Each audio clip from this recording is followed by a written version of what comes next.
पहले हम लोग ये देखते थे कि 50 साल 60 साल की उम्र में जाकर ऐनक लगती थी। आजकल तो छोटे छोटे बच्चे हैं, उनको इतनी इतनी मोटी ऐनकें लगी हुई हैं, तो उनकी नज़रें ही ख़राब चल रही हैं। और वो जैसे ही पैदा होते हैं 1-2 साल के बाद या 4 साल के बाद उनको बड़ी बड़ी स्कूल में ऐनकें लगा के जा रही होती हैं। ये क्यों हो रहा है? ये क्या प्रॉब्लम है? बेसिकली प्रॉब्लम ये है कि हमने अपनी आंखों का जो इस्तेमाल है उसमें इतना चेंज ले आए हैं कि वो चेंज की वजह से हमारी आंखें मॉडिफाई होना शुरू हो गई हैं। वो समझ लें एक तरह से अडाप्ट कर रही हैं हमारी जो इस वक्त एनवायरमेंटल चेंजेस हैं। बहुत सारे लोगों का ख्याल ये होता है कि शायद मेरे नाना को, दादा को, मेरी माँ को, बाप को लगी थी ऐनक, तो इस वजह से मुझे भी लग रही है या हमारे बच्चों को लग रही है, लेकिन ऐसा नहीं है।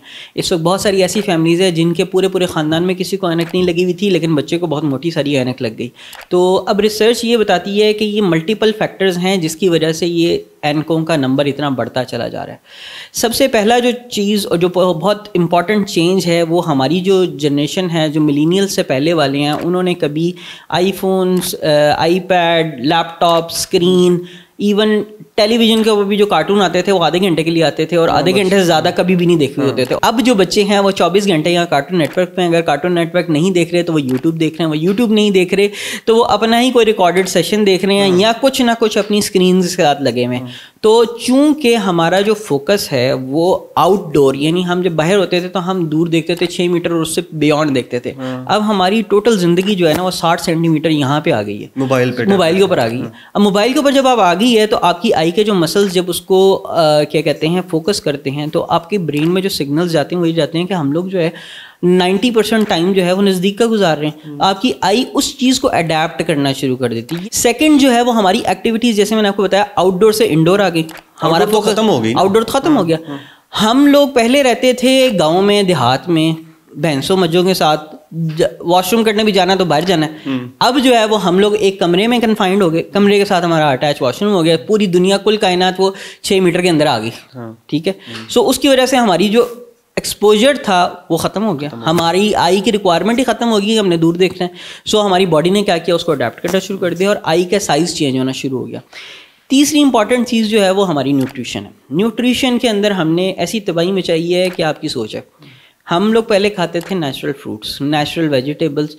क्या था, जाते जाते जो है वो हमने किन्नू तोड़ा और खा लिया, अमरूद तोड़ा खा लिया। अब उसके अंदर जो न्यूट्रिएंट्स हैं उसके ऊपर ना कोई स्प्रे होता था, ना कोई केमिकल होते थे, ना प्रिजर्वेटिव होता था। आपने तोड़ा, धोया, कई दफ़ा धोया भी नहीं और खा लिया। ठीक है, तो उसके अंदर आपके कोई केमिकल्स नहीं है, आपके मैक्सिमम न्यूट्रिएंट्स है, क्योंकि जिस वक्त वो टूट जाता है उसके अंदर से आहिस्ता आहिस्ता वो डिग्रेड होना शुरू हो जाते हैं। तीसरे दिन जब आपकी टेबल के ऊपर आता है तो शायद उसकी जो न्यूट्रिशनल वैल्यू है ना वो 30% रह जाती हो। इसी तरह से हमने सब्जियों को इतना पका के और अजीब व गरीब तरीके से बनाना शुरू कर दिया, फिर शायद पकाने का रिवाज भी ख़त्म हो गया। अब हर चीज़ फ्रोजन आ रही है, प्रिजर्वेटिव से भरी हुई। अब उसकी न्यूट्रिशनल वैल्यू क्या है? उसके अंदर जो आपके मिनरल्स चाहिए, जो विटामिन चाहिए, जो आपकी नॉर्मल फंक्शनिंग के लिए चाहिए, अब आपकी बॉडी क्या करती है? आपकी बॉडी ने अंदर से नहीं बनाना है, आपने जो चीज़ उसमें फ्यूल डालना है उसी ने उसके साथ ही चलना है। सो वो जब फूड चेंज हुआ तो फूड की वजह से भी आपकी जो एसेंशियल न्यूट्रिएंट्स हैं वो ख़त्म होना शुरू हो गए और आपकी आई ने ऐसा अडॉप्ट किया कि वो उसकी जो समझ लें नॉर्मल फ्यूल है वो ख़त्म हो गया। आपने क्या सुना होगा जी, वो गाजरें खाएं, फलानी चीज़ें खाएं तो आंखें, गाजर का जूस पिए, फलाना किया। अब वो आप बचपन में तो आपने जाते जाते निकाली और साथ ही कच खाना शुरू कर दी। अब हाँ, अब बच्चे क्या खाते हैं? बच्चे अब माशाल्लाह लगे हुए फ्रेंच फ्राइज के ऊपर, बर्गर्स के ऊपर, फ्रोज़न जनाब हमें पैटी चाहिए, हमें फ्रोज़न जो है वो चाहिए, नगेट्स चाहिए। अब उसकी आप मुझे बताएं न्यूट्रिशनल वैल्यू क्या होगी? एक बच्चा जो कि इस वक्त ग्रो कर रहा है और उसका टोटल खुराक जो है वो या वो शामी कबाब है या वो फ्राइज़ हैं या वो इस किस्म की चीज़ें, वो फल फ्रूट तो खा ही नहीं रहा, तो फिर उसकी आंखों ने ग्रो कैसे करना है? उसको एसेंशियल न्यूट्रिएंट्स भी नहीं मिल रहे। तीसरा जो सबसे बड़ा इंपॉर्टेंट जो हमने तबाही में चाहिए वो है हमारा स्लीप साइकिल और हमारी आउटडोर सनलाइट एक्सपोजर। अब जो रिसर्च है वो ये कहती है कि सनलाइट किसी ना किसी तरीके से आपकी ग्रोथ को अफेक्ट करती है। जब हमारी सूरज की रोशनी अच्छा। ये आर्टिफिशियल लाइटिंग, सूरज की रोशनी में ऐसे न्यूट्रिएंट्स हैं जो कि इवन स्ट्रेस को, डिप्रेशन को कम करते हैं, आपके जो डायर्नल रिदम्स हैं उसको पूरा करते हैं। अब जो छत पे सोने वाले बंदे थे, जैसे ही सूरज निकलता था वो जितने मर्जी कम्बल ऊपर ले लें उसके बाद उन्होंने जाग जाना है, ठीक है। हाँ। तो उनकी अलार्म क्लॉक वो सूरज था, जो अल्लाह ताला ने नेचुरल बनाया हुआ है। जितनी मर्जी रजाइयां वो जो मर्जी कर लें आप, उठाने। गर्मियों में एक दफा सूरज निकला फिर आंख नहीं लगती थी, ऐसे ही है। अब क्या हो गया, अब जनाब बच्चे हमारे 11-12 बजे उठते हैं, ठीक है। सूरज में वो जाते नहीं है। 12 बजे जो उठता है उसने कौन से दोपहर के अंदर जाके जो है वो सूरज को फेस करना है। माएँ क्या करती थी, दादियाँ जनाब, बच्चा पैदा होया इन्हों लपेटो नाली सूरज छिपा दो, ठीक है। और वो एक नेचुरल हीलिंग प्रोसेस है सनलाइट का, और आपकी आंखों का जब एक्सपोजर होता था लाइट से। आजकल ते सूरज अगर बच्चे नूं पान ते वो रंग भी तो काला हो जाता है डॉक्टर साहब। सर जी वो वास्ते क्रीमा नहीं आई वो क्रीमा इस्तेमाल कर लो। माए मोस्टली कहते नहीं बेटा धूप में मत जाओ, बहुत तेज धूप है, रंग काला हो जाएगा। ये चीजें आपकी नॉर्मल ग्रोथ में, आई की ग्रोथ में, ब्रेन की ग्रोथ में बहुत इंपॉर्टेंट है। सूरज की रोशनी, सूरज की रोशनी, ठीक है। आपने एक चीज नोट की होगी, बच्चों में ऑटिज्म, ADHD और पत्नी अजीबोगरीब किस्म के लैंग्विस्टिक प्रॉब्लम्स आ रहे हैं। माँ बाप एब्सेंट हैं, बच्चा नैनियों के हाथ में है, किस टाइम पे सोता है, किस टाइम पे जागता है, किस टाइम पे खाता है, किस टाइम पे शिट करता है, जो भी है वो सारा के सारी उसकी बायोलॉजिकल क्लॉक तबाह बर्बाद है। अब जब आपकी बायोलॉजिकल क्लॉक तबाह बर्बाद है, आपका इंजन सही चल नहीं रहा, तो आपकी आंखों ने क्या करना है? तो फिर यही प्रॉब्लम्स आएंगे। ऐसे बच्चे जिनको ये ऐनकें लगी, उनको ये चीज़ थोड़ा सा देखने की ज़रूरत है कि हमने खुराक के अंदर क्या किया। आजकल ड्राई फ्रूट्स हैं, मुझे आप बात ये बताएं, बच्चे कितने शौक से चलगोज़ा, किशमिश, काजू, बादाम नहीं लेना डॉक्टर साहब, 18,000 रुपए किलो किसी और शायद ना लो, ठीक है। हाँ। बादाम खाते, हाँ बादाम, ठीक है। हमारे बच्चे क्या खाते? नहीं। हमारी नानियां दादियां भिगो के रखती थी, सुबह लो जी 7-7 गिरियां तो खा के जाओ, हाँ, हाँ। ठीक है। नहीं खाते सन, हाँ नहीं खाते सन, चपेड़ा नहीं बैलियां सन, किशमिश। अब ये कौन है जो करेगा? अच्छा, इनसे आई साइड पे फर्क पड़ता है? सर देखिए, इन चीज़ों के अंदर वो एसेंशियल न्यूट्रिएंट्स हैं जो कि आपकी बॉडी नहीं बना सकती। कुछ न्यूट्रिएंट्स हैं जो कि हम जो है वो अपनी रोटी से, अपने चावल से ले लेते हैं। फिर इसके अलावा कुछ माइक्रो न्यूट्रिएंट्स हैं जिसमें ल्यूटिन, जियाजेंथिन, कुछ विटामिन्स हैं, कुछ मिनरल्स हैं जो कि एसेंशियल हैं, एसेंशियल फैटी एसिड्स हैं, वो इन्हीं के थ्रू आने हैं। उसमें आपका डालडा घी नहीं कर सकता। आपने एक चीज़ नोट की होगी, ये लोग भी आगे से मार्केटिंग ये करते हैं जी हमारे साथ इसके अंदर विटामिन A, E, D क्यों करते हैं? वजह क्या है? क्योंकि जो नेचुरल चीज़ है उसके अंदर ये चीज़ें ऑलरेडी इन्फ्यूज्ड हैं। ठीक हो गया। जब आप आर्टिफिशियल चीज़ बना रहे हैं तो उसके अंदर आपको ये डालनी पड़ रही है। अच्छा, उसमें से जिस चीज़ का तो हमें पता है वो हमने डालनी है, लेकिन जिस चीज़ का नहीं पता वो कहाँ है। अच्छा, बच्चों को क्या क्या चीज़ें खिलाएं?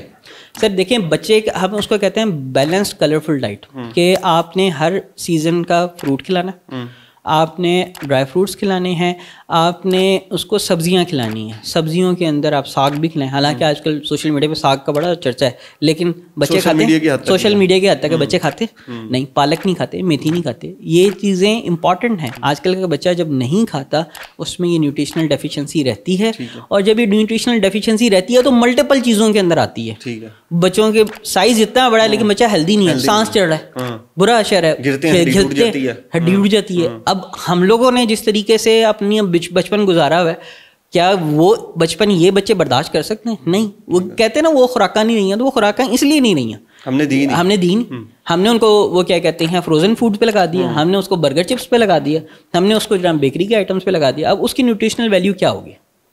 अच्छा डॉक्टर साहब, आप कहते हैं कि आईफोन ये जो स्क्रीन टाइम है ये कम कर दें, पहली बात। दूसरी बात, आपने डाइट की बात की, वो बिल्कुल ठीक है। तीसरी बात आपने बात की कि हमारी आउटडोर एक्टिविटीज़ नहीं है, जिस तरह हम पहले गेम्स बाहर जाकर खेलते थे, अब हम गेम्स घर में खेलते हैं।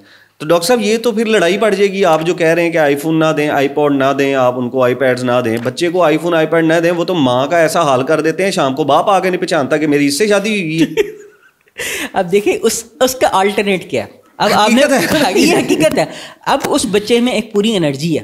अब एक माँ उसको एक कमरे में कन्फाइंड करने की कोशिश करे, उस स्प्रिंग जैसे बच्चे को नहीं कर सकती। आपको उसको क्या करना पड़ेगा? अल्टरनेट देना पड़ेगा, खेल का मैदान देना पड़ेगा, आपको उसको कोई कलरफुल किताबें देनी पड़ेंगी ताकि वो उसके अंदर कोई एक्टिविटी देनी पड़ेगी। चाहे वो मिट्टी से खेलता है उसको खेल लेते हैं, वो जनाब आपकी साइकिल तोड़ता है साइकिल लेके, मैं अमूमन कहता हूँ आप आईपैड की बजाय साइकिल ले देना, वो ज़्यादा बच्चे के लिए बेहतर है। वो कुछ फिजिकल एक्टिविटी करेगा।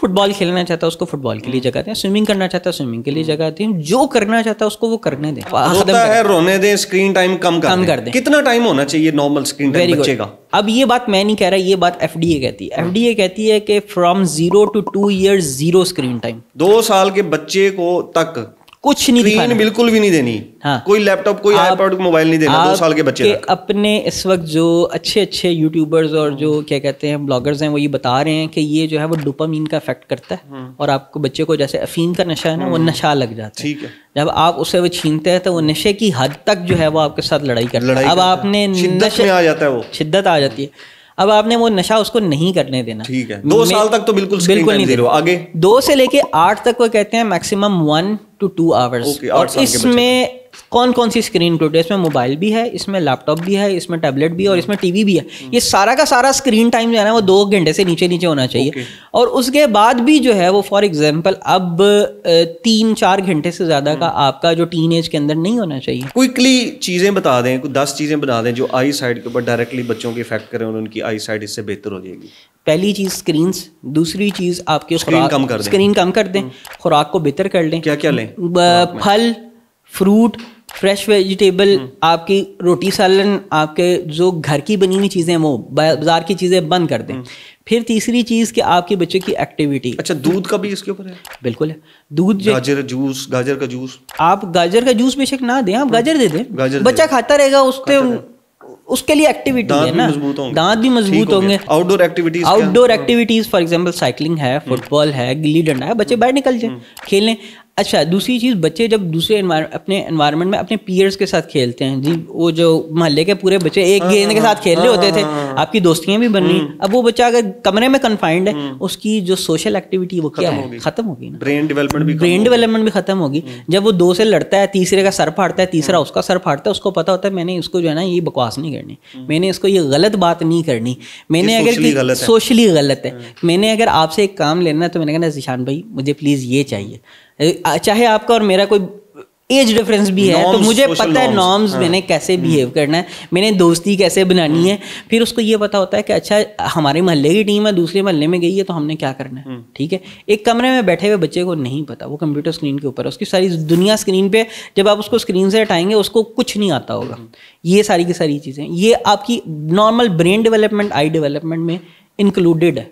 ठीक है, फिर इसके अलावा आपका स्लीप के बच्चे ने रात को इशा के बाद सो जाना। कितने घंटा सोना मस्ट है बच्चों के लिए? छोटे बच्चे के लिए तो इवन 12-12, 14-14 घंटे भी सोते हैं जो बच्चे माँ की गोद के। ये चार्जिंग पे लगे हुए हैं जी, चार्जिंग पे लगे हुए, जैसे उठते हैं तो फिर वो ठीक है। अब आप देखिए छोटे बच्चों के लिए 12 से 14 घंटे की चार्जिंग मस्ट है। ठीक है, 1-2 साल का, 5-6 साल तक का बच्चा, उसने रात को अगर 8-9 बजे सो जाना ना तो वो सुबह 6-7 बजे तक नित्य सोता रहेगा। फजर के बाद आराम से, जिस वक्त सूरज निकल रहा है मौसम के हिसाब से, आजकल थोड़ा सा लेट निकल रहा है तो चलो लेट आ जाए, गर्मियों में जल्दी निकलता है जल्दी उठ जाए।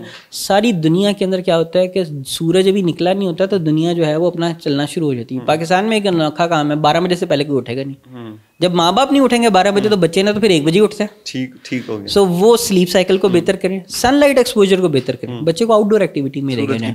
हाँ, आप जो मैकडोनल्ड पे लेके जा रहे हैं या आप किसी रेस्टोरेंट पे लेके जा रहे हैं, किसी जगह पे लेके जा रहे हैं, उसको उठा के पार्क लेके जाएं। ठीक है, उसका एक्सपोजर बढ़ाएं, उसको दुनिया दिखाएं, तो वो आहिस्ता आहिस्ता आई भी उसकी इफेक्ट होगी, बेहतर हो जाएगी, उसका ब्रेन भी बेहतर डेवलप होगा, उसकी परवरिश भी बेहतर हो जाएगी। बहुत शुक्रिया डॉक्टर साहब, थैंक यू सो मच।